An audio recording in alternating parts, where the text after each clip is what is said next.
Karma, the way it's peddled, is a celestial Excel sheet. Every smile credited, every sin debited, a universe of accountants balancing your soul at midnight. It's tidy, punitive, clickably comforting. It flatters the lucky, you earned this, and anesthetizes the wounded, you deserve that. It sells you a moral thermostat for a world on fire and insists the heat is your fault. This isn't Buddhism, it's bookkeeping in monks' robes. The oldest shock in the Dharma was never cosmic justice. It was scandalously intimate causality, not a judge in the sky, but intention shaping perception, perception shaping choices, choices seeding conditions that return like weather. No verdict, only pattern. But patterns aren't marketable, ledgers are. A ledger lets the comfortable stay comfortable, turning compassion into condescension and curiosity into compliance. A ledger explains away suffering with the cruelty of an algorithm, tragedy as invoice, oppression as syllabus, grief as lesson. You're handed a story that requires nothing from the powerful and everything from the person bleeding. You're told to accept your karma while someone else cashes in their privilege and calls it merit. The scoreboard theology is efficient propaganda. It privatizes pain and nationalizes praise. Here's the heresy you weren't meant to hear. The universe isn't keeping score. You are. You, the creature of habit so fast they look like fate. You, the animal who trains your own attention to hunt the same crumbs, the same narratives, until those grooves feel holy. You, whose repeated motives bend a tiny private gravity that drags similar outcomes into your orbit and then pretends God did it. When the lie of karma occupies your mouth, you'll bless winners as spiritually tall and shame losers as cosmically short. When the truth of karma occupies your bones, you'll see momentum wearing a mask and refuse to call it destiny. If your version of karma makes you smug in the face of suffering, you've learned superstition.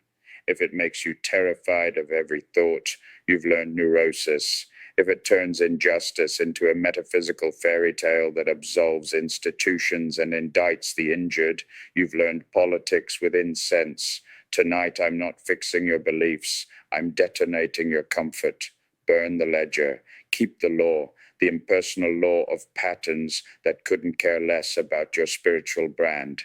The only balance in this cosmos is the balance between what you repeatedly mean and what the world, with exquisite indifference, lets that meaning become.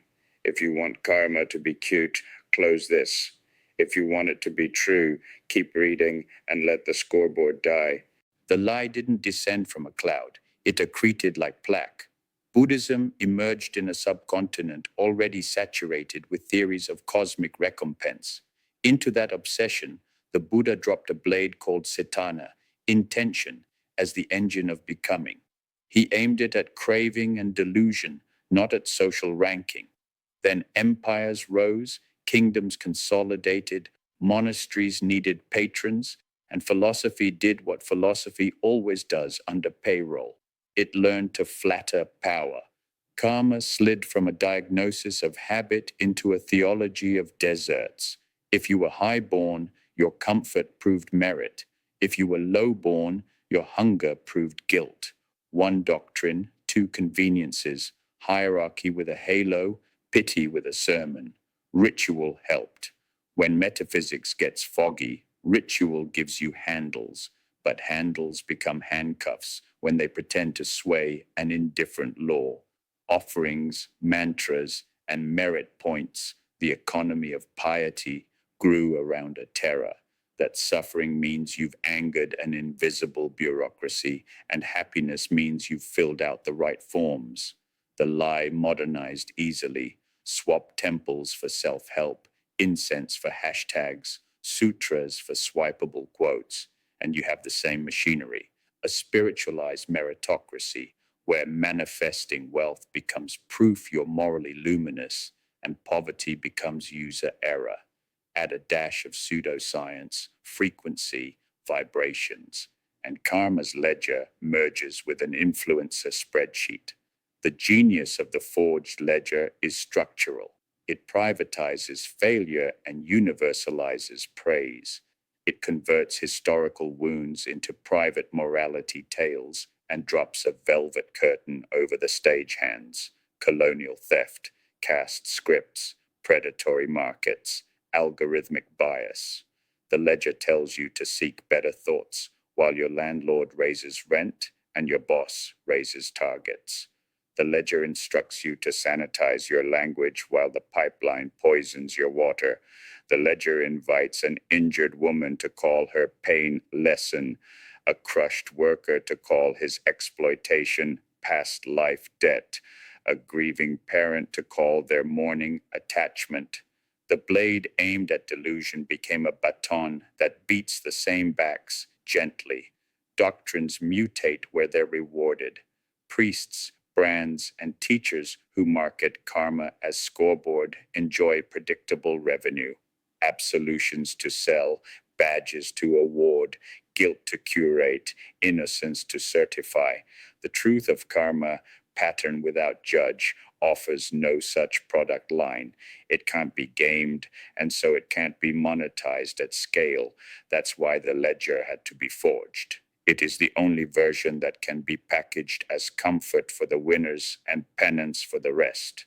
And because it flatters both, it survives. Don't mistake longevity for truth. Plausibility is what power can afford to repeat. Everything happens for a reason. It's the softest knife in the drawer. Beneath the pastel font is a doctrine designed to make the wounded do double labor, endure pain, and narrate it as deserved. Karmic gaslighting begins with spiritualized curiosity. What is life teaching you? And ends with metaphysical victim blame. What did you do to attract this? It calls apathy, non-attachment, detachment, wisdom, and silence, serenity. The theater is gentle. The consequences are lethal. Watch how it operates. A woman reports abuse in a sangha. She's told her anger is low vibration. Translation: your alarm is inconvenient. A worker describes burnout after unpaid overtime. He hears scarcity mindset. Translation: your exhaustion exposes our extraction. A family drowns in medical bills. Commenters murmur, money karma. Translation: the spreadsheet is holy. You aren't. Gaslighting weaponizes the vocabulary of awakening to move harm inside the victim where it can be managed privately and displayed piously. The community stays unruffled. The institution stays lucrative. Karmic gaslighting also polices tone. If you sound broken, you're urged to breathe. If you sound angry, you're urged to reflect. If you sound precise, you're accused of thinking too much.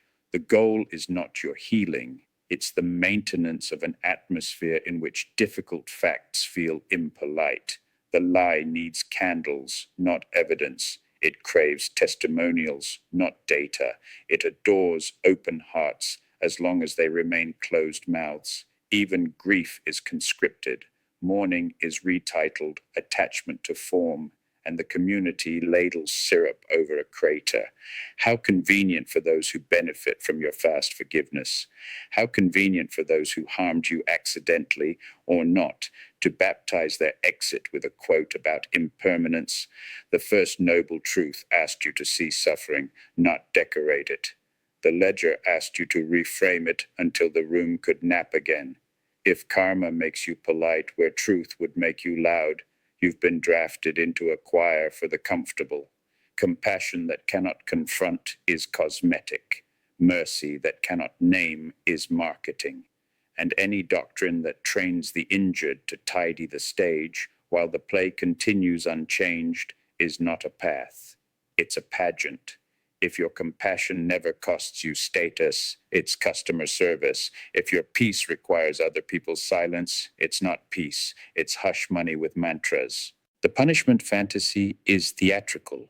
A cosmic cop with perfect eyesight writing tickets you'll pay across lifetimes. Obey rules, collect blessings. Break rules, collect blows. It's elegant, punitive, and keeps everything hierarchical. The physics of mind is unsexy and terrifying. Habits fire, carve grooves, and recruit conditions. Intention selects perception, perception selects options, options select outcomes, outcomes reinforce intention. Not a policeman, a loop. Loops don't care about costumes. They don't accept bribes in the form of emojis, donations, or mantras whispered to impress the room. You can be saintly on Instagram and still feed patterns that make you cruel in kitchens. You can chant about compassion while training your attention to seek only the faces that flatter you. The physics of mind watches what you practice, not what you perform. You practice whenever you repeat an aim. You practice whenever your gaze returns to the same bait. You practice whenever you narrate another's pain with the laziness of a proverb. Slowly, imperceptibly, you become what you rehearse. The fantasy worships rules because rules feel safe. It flatters the anxious with certainty. Do this, don't do that, and the universe shakes your hand. The physics humiliates certainty and replaces it with contingency, complex systems where tiny motives snowball into destinies and just as often shatter on contact with other people's snowballs. It won't tell you where your grandmother's cancer came from. It won't award halos to lottery winners or horns to refugees. It is not interested in your craving for a tidy moral narrative. It is only interested in how motives echo through nervous systems, institutions, and time. This is why the ledger sells and the physics doesn't. Rules can be printed, sold, enforced, gamified. Loops must be seen, and seeing has no market because it has no owner. You can steal a ritual. You cannot steal a relationship to causality. The mature understanding of karma is not vigilance about cosmic punishment. It is humiliation in the face of consequence. You don't negotiate with gravity. You build with it. You don't placate a loop. You either feed it or starve it. And when tragedy strikes with the indifference of weather, the physics forbids the cruelty of saying deserved. The only sentence it permits is the plain one, this happened, and every explanation that lets the powerful relax is suspect.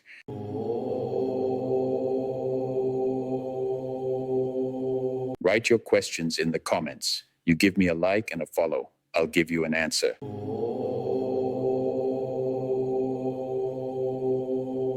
There is an economy to the lie. It sells absolution as subscription, purity as product, and shame as a funnel. The storefronts differ, temples, retreats, podcasts, apps, but the inventory is consistent, ways to feel cosmically validated without touching the machinery that actually hurts people. The brand language is weightless, alignment, vibration, sacred wealth. The back end is steel, upsells, scarcity, parasocial dependence, tiered access to the guru's attention. The industry worships optics. Merit becomes merchandise. Blessing becomes a tier. You are invited to post your virtue and harvest engagement as if the algorithm were a priest. The industry converts karma into a content strategy, staggered revelations, cliffhanger breakthroughs, universal laws packaged as if physics signed them. It borrows scientific mood, quantum, and moral gravitas, ancient wisdom, to baptize hustle. It congratulates winners as evidence of doctrine and ignores the survivors crushed by its advice. Even contrition is monetized. Public apologies are staged as teachable moments that spike views and sell courses on shadow work. Abusers cite karma to launder their own narratives. We were drawn to teach each other. The harmed are murmured into silence with appeals to higher perspective. The ledger keeps humming. Praise the powerful for their abundance. Praise their audience for buying the proof. And praise the doctrine for multiplying both. Meanwhile, the world outside, rent, heat, care, remains exactly as cruel, but now you're spiritually responsible for enjoying it. The most dangerous thing the industry sells is not crystals or coaching, it's relief from complexity. Complexity is costly. It demands that you hold conflicting truths, that you see how personal motives entangle with systems, that you admit the scandal that innocent people suffer without moral meaning. The industry cannot risk that scandal. It would have to return money. So it refines a lie that caresses both ego and bank account. Your wealth proves virtue. Your wounds prove lessons. Reality is an MLM. Salvation is a brand. The truth of karma refuses every sales funnel because it refuses to coup. It cannot promise prosperity to the obedient or story arcs to the broken. It only promises this: patterns echo. They echo through bodies and budgets and ballots and belief. Anyone who sells you safety from that echo with a coupon code is not a teacher. They are a vendor with a theology. The lie shrinks karma to a private weather report. The truth expands it until it embarrasses your favorite excuses. Air quality is karma. Zoning laws are karma. Transit, wages, servers, courts, code, karma. Not because the universe is judging, but because human motives organized become structures that tilt choices long before an individual chooses. A platform designs for engagement. Anxiety and outrage bloom. Families fracture over feeds. Elections skew. What you call their karma is often our architecture. Collective karma is the missing middle between my intention and God's will. It says your supply chain is your prayer, your city budget is your mantra, your timeline is your temple. It says motives at scale become roads and rivers that carry strangers far from where they meant to go. It says if you praise a billionaire for abundance as proof of spiritual law, you are performing theology for the company store. It says, if a neighborhood receives more police than parks and more liquor stores than libraries, do not preach to its children about thoughts, preach to its planners about maps. The ledger hates this because collective karma destroys the alibi of innocence for those cushioned by design. It also destroys the fatalism of those crushed by it. Collective karma is not an exoneration. We're all complicit, so no one is responsible. It is an expansion of responsibility so radical that it makes ledger talk look childish. You can hold a grieving mother, indict a predatory law, and interrogate your own incentives without pretending any of it was deserved. You can refuse both superstition and despair. And yet the industry will rename collective karma as co-creation and sell you workshops. Beware. Real collective karma is unsexy because it points to budgets, contracts, and code, not crystals. It humbles monks and managers alike because it says, your systems speak louder than your sermons. If your doctrine never lands on a design document or a policy, you're not doing karma, you're doing karaoke.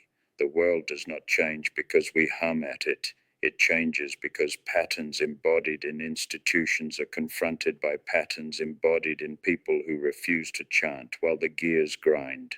Strip the slogans and the cruelty, and what remains is severe and clean. Intention conditions attention, attention conditions world. You lean toward what you repeatedly mean. You ignore what threatens your aim. You select facts that fit your hunger, and reality obliges until other people's aims collide with yours and the story breaks. The law is indifferent to your hopes. Its mercy is that it is knowable. Karma is not a policeman, it is a pedagogy of becoming. It teaches by echo. The echo is not moralistic. Villains sometimes prosper, saints sometimes starve. The echo is specific. Cruelty rehearsed makes cruelty easier next time. Courage rehearsed makes truth heavier in your mouth until it falls out by itself. The echo is lagged. You call it fate. because you forget the day you started practicing this way of seeing. The echo is distributed. Your habits trade paint with other people's habits, and the crash site rarely looks like the moment it began. Karma does not answer the question, why did this child suffer? Because the only honest answer is often monstrous. We don't know. And wherever we pretend to know, power is nearby, selling peace. Karma does not promise that scales will balance later so we can tolerate imbalance now. It forbids that lie as a narcotic. Karma is the opposite of story time. It is a ban on consolations so we can see the moving parts without perfuming them. If you want something uplifting, you won't find it here. The truth is heavier and more liberating than uplift. It tells you there is no judge to trick, no ritual to bribe, no frequency to cosplay. It tells you your repeated motives are the only liturgy that never lies. It tells you the world is not a morality play, it's a laboratory. There are no halos, only habits, no demons, only grooves. And yet, because it is impersonal, it lets you drop the theater of cosmic paranoia and face what is.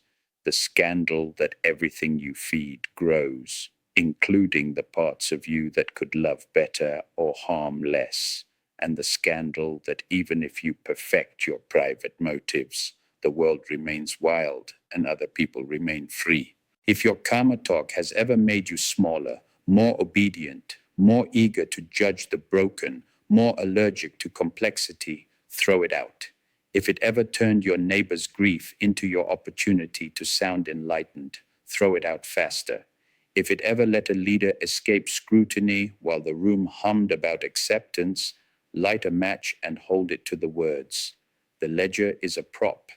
The law remains. The law is the patience of patterns. It waits while you rehearse your favorite motive and then hands you the predictable scenery for it to play inside. It does not hate you. It does not love you. It does not care about your brand of holiness. It cares that you will become what you practice and that what you practice will touch strangers you will never meet. That is dignity without consolation and accountability without theater. It is terrifying because it gives you nothing to bargain with and liberating because it takes nothing personal. So here is the provocation the industry cannot afford. Stop asking karma to flatter or terrify you. Stop chanting at a judge who isn't there. Stop handing injustice a metaphysical alibi and calling the corpse a lesson. When you hear the old script, deserved, attracted, lessened, know that you are in the presence of a narcotic, not a teaching. Let it pass, let it die. And when you hear the quieter sentence, pattern, let it enter your ribs like weather, not because it will save you, but because it will prevent you from lying. Burn the ledger, keep the law. If the only thing my voice accomplishes is to make your mouth gag on the next pious sentence that would have turned a wound into a horoscope, good. Gag. Spit it out. Leave a silence where the lie used to be. In that silence, reality is waiting, not to console, not to accuse, but to let you see the wires without decoration. That is the only merit worth anything, the refusal to be comforted by false arithmetic while the world bleeds. I am silent flame. I don't sell absolution. I don't lease fear. I break props. If you want to keep your theater, close this. If you want the room to smell like smoke and the stage to look like truth, stay.